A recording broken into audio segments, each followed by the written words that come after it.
Good afternoon. All hearts and minds clear. Mhm. It's been a while. It's been a while. I know many of you feel the same way that I do right now. Those of you who do not, I respect that. You know, I feel like there's no time for judgment at this time. It is a time for us to respect people's individual decisions without needing an explanation from them for us to still respect them. That's what I believe. Okay. Uh, I respect people's free will and free choice as long as it's not illegal when it comes to politics. What I want to say first and foremost, I'm very disappointed with Christians at this time. Very disappointed. You see, you allowed someone to manipulate you into believing that they're doing something, standing for something that they really don't, that all of a sudden you care about now. You care about it now, but post election, everyone will see that you really didn't care about it in the first place. You see.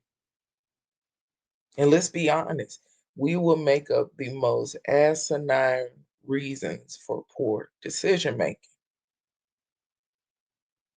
We will find a cover, we will find a mask somewhere, somehow. I will tell anyone that my belief is that Christians use the excuse, especially Black Christians, they use the excuse of I don't want to I don't you know abortions and transgenders and gays and all of that go against the Bible. I got to vote with God. I got to vote what the words say. Meanwhile, you're sitting in, I ain't gonna go there. Nope, nope, nope, nope. Not gonna go there. When in reality, culturally, we have a tendency to listen to whoever has the most money. We don't listen to someone if we feel like they don't have more money than us. You don't have more money than us, you can't tell me nothing. And that's usually the defining factor in a lot of dynamics within our community. We listen to whoever has the most money, not who has the most wisdom, no one who has the highest moral fiber, not who has impeccable character, none of those matter to us. We want to know who has the money, and that's who we're going to lean with. And I believe the real reason they voted for DG DJT, it was about money. They believe they're going to make more money, they're going to have more money, and especially if I said I did it because God said it.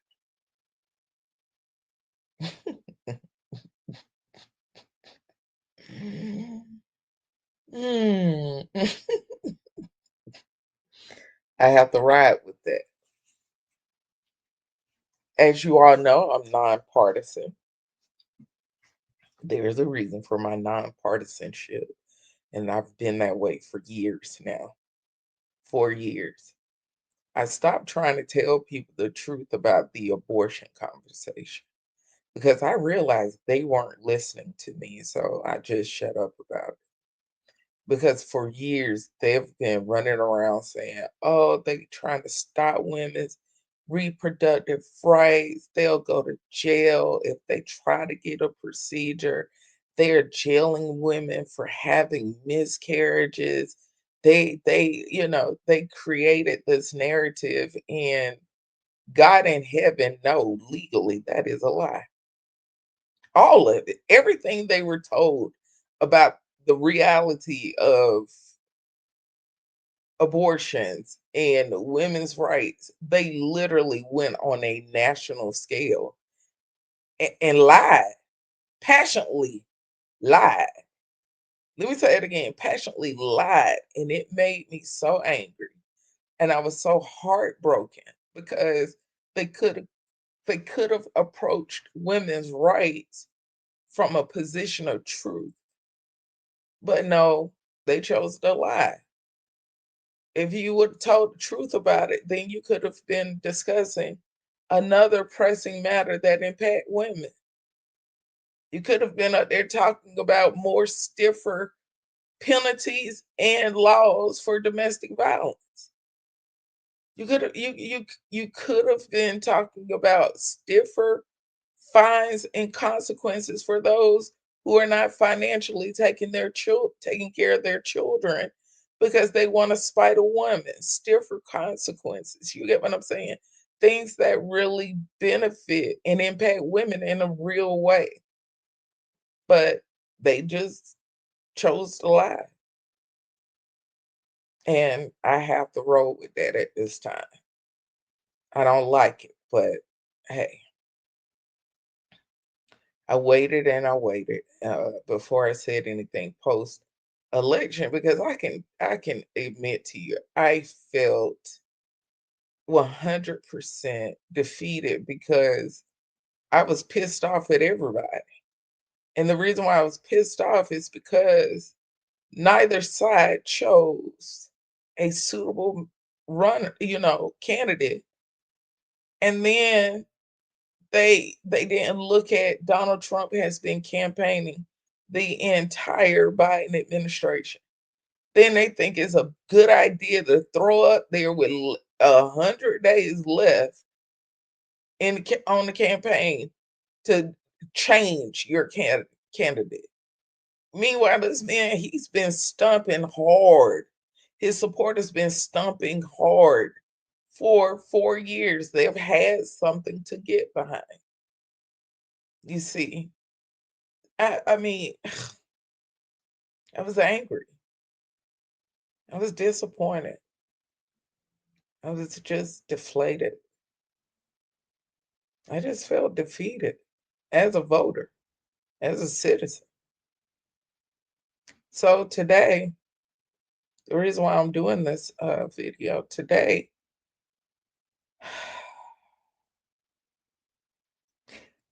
I listened to the guy that he selected as the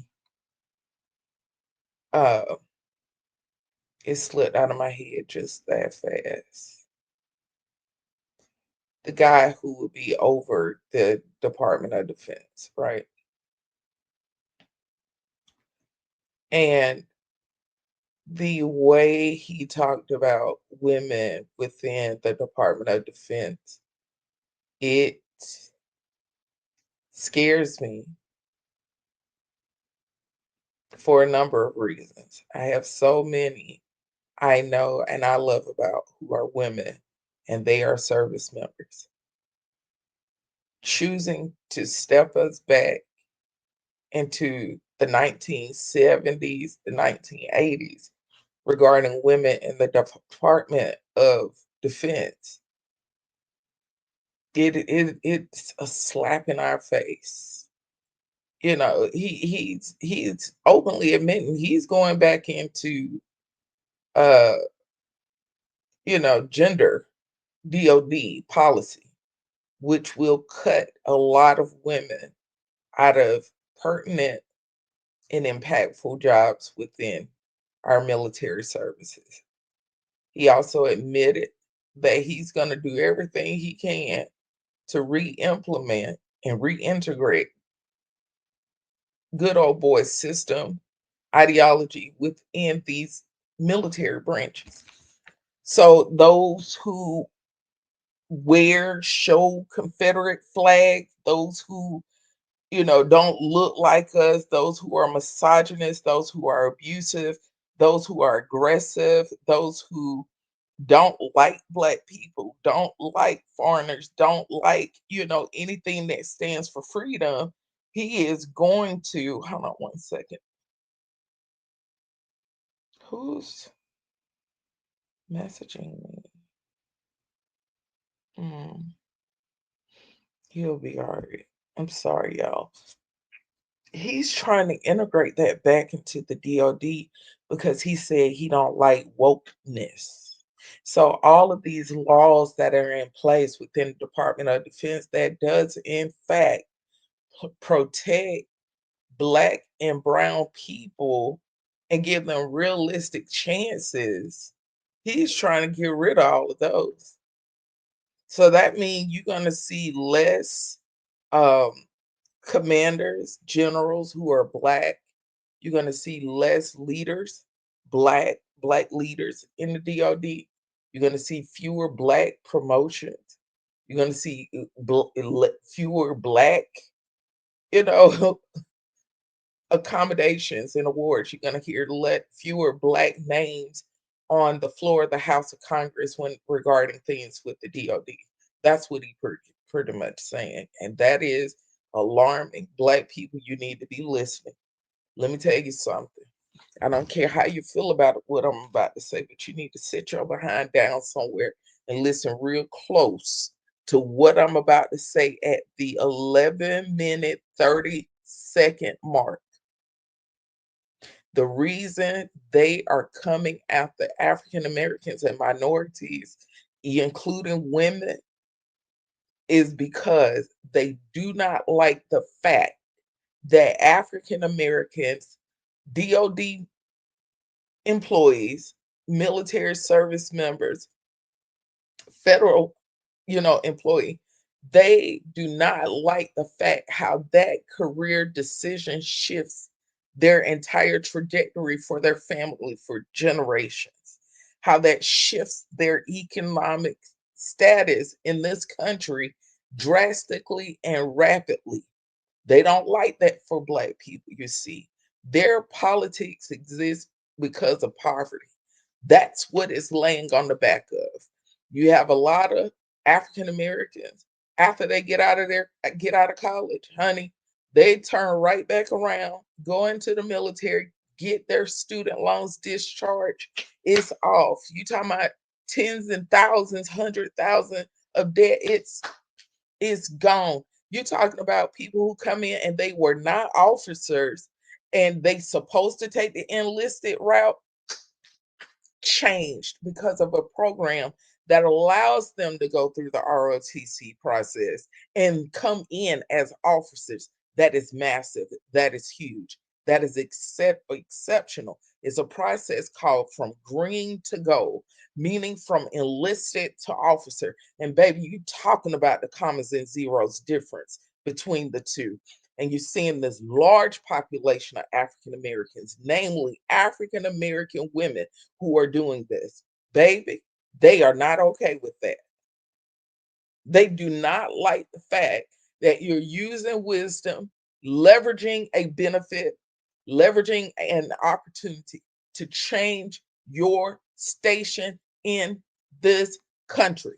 And all you got to do, let's keep it a buck no matter what.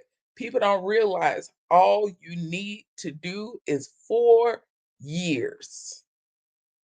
Four. And if I'm not mistaken, I think for officers it's 6. I think for officers it is 6. However, 4 or 6, baby, that's a small amount of time for you to invest to change your life, change your family's life, ease of home purchase, debt removal, decrease debt, increase savings, increase investment, increase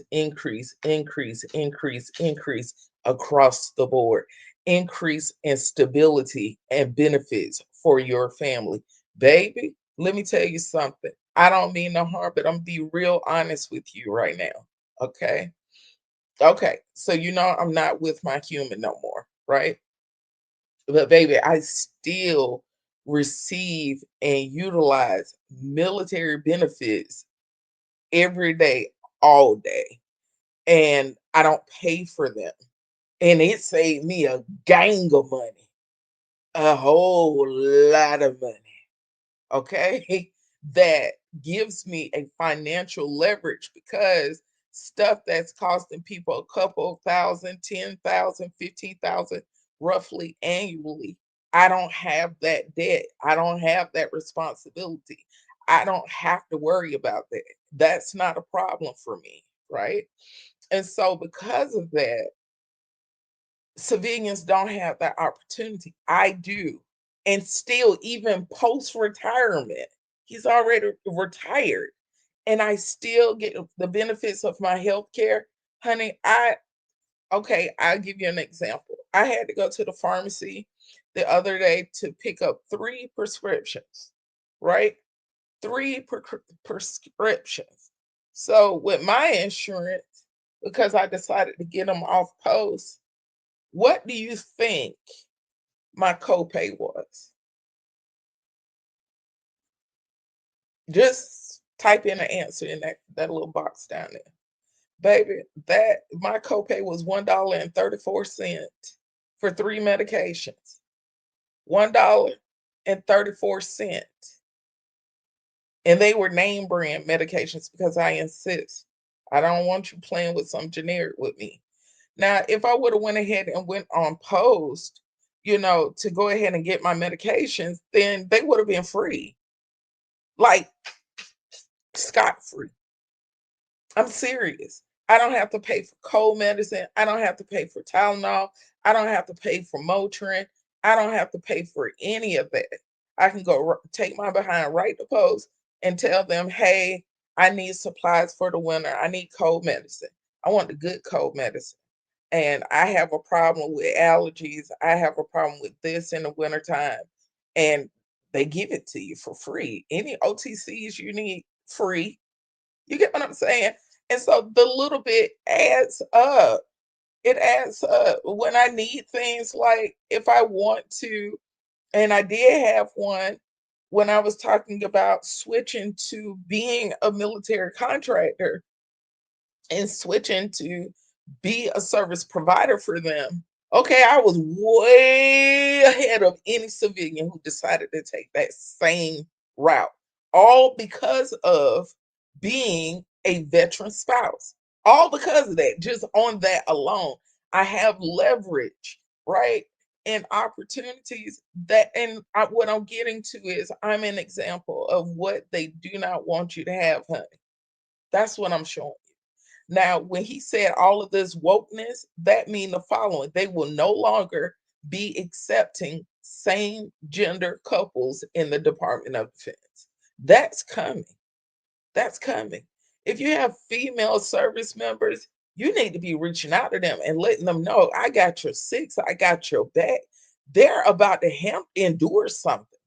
If you have cousins, nephews, nieces, brothers, sisters in the military, you need to be reaching out to them. They're going to be terrified because what he's saying on CNN impacts them first. He's making it clear that he's coming for them. But you got to understand. People said God told them to do this stuff, y'all.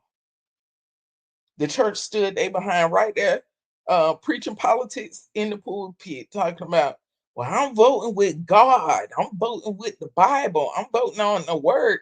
Honey, have you seen the number of church membership in attendance? And you want to be telling me you stand on the word and God? Who you better get out people face playing with them. They play with you all like that because they think you're stupid. And I don't like that they believe that about us. That we'll just go along with anything and be delusional enough to not admit that it's really, really about money. You really believe, I think we'll make more money. I think we'll get more jobs. He supports small business owners. He honey, I'm disappointed and deflated. I came on to the day because of what I saw this guy saying. And it just I mean, all of these women I know, and they men making historic strides. Like they are, honey.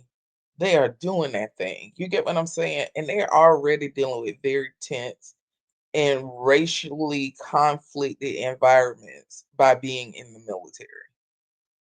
Yeah, it's not as simple 1, 2, 3 as people think. And I've always hated how a particular former family member, um, she would only call on the first and the 15th. That's the only time she would call, honey. I was just calling if you can send me some change. Really? You have 3 other kids. You don't call them once a month, twice a month asking for quote unquote change, which is, $100 or more, right? It was just so selfish, no concern or regard for the realities of being in the military and the military community and the stressors he was dealing with, the challenges he was facing, just the internal battles he was having. No regard for that whatsoever. All they saw was he made good money. He made good money. There's no regard for him as a human, as a living soul, and that I would die, and that still will always be something that bring me almost to tears. I'm not kidding you. And a lot of African American service members experience the same thing. Their family only reach out for money. All they all they do is say, "You doing good. You doing that's a nice house. That's a nice car." They looking at the money. That's a person you're talking to, not objects. They had to work and sacrifice for that. Yeah. Yo, you didn't know that sometimes they have to do duty and it's 24 hours? Did you hear what I just said? Oh, okay. Okay. No comment. But it's heartbreaking, y'all. It's heartbreaking. Heartbreaking and disheartening. They don't have support on the inside like they should. They don't have support on the outside like they should. Because when they family and everything look at them, they just money. That's it. And in this time with this administration, you need to be present and supportive and vocal about anything they're telling you about their experiencing. A lot of times they don't tell their civilian family members, civilian friends, because they know you're not going to be a voice for them. You're not going to be 10 toes down there. I got a problem with this. Now, I can admit I am a champion for the Department of Defense and our military service members to the point I have taken Congress to the floor. But yeah, them high heels going straight across granite, honey. We need to talk. This ain't gonna work. This ain't gonna fly. You can't treat them that way. Yeah. So we need more of you doing that. As he comes up with this crap, honey, I need to know, are you ready to be on the front line, ready for war? I'm serious about our minority service members. Are you going to be on the front line, ready for war? Because baby, I'm ready. Yeah, being ready. So I don't have to get ready. Don't worry about the Cheeto because he okay. That wasn't that wasn't right, Lord. Forgive me. I repent. I repent. Um, you said you voted for God. God believes in justice. And not just for what you worried about on the outside. We have been fighting for justice for those who were wrongly, lives taken by law enforcement, police corruption. We have been on the front line. We have been stomping. We have been fighting. We got a lot done, right?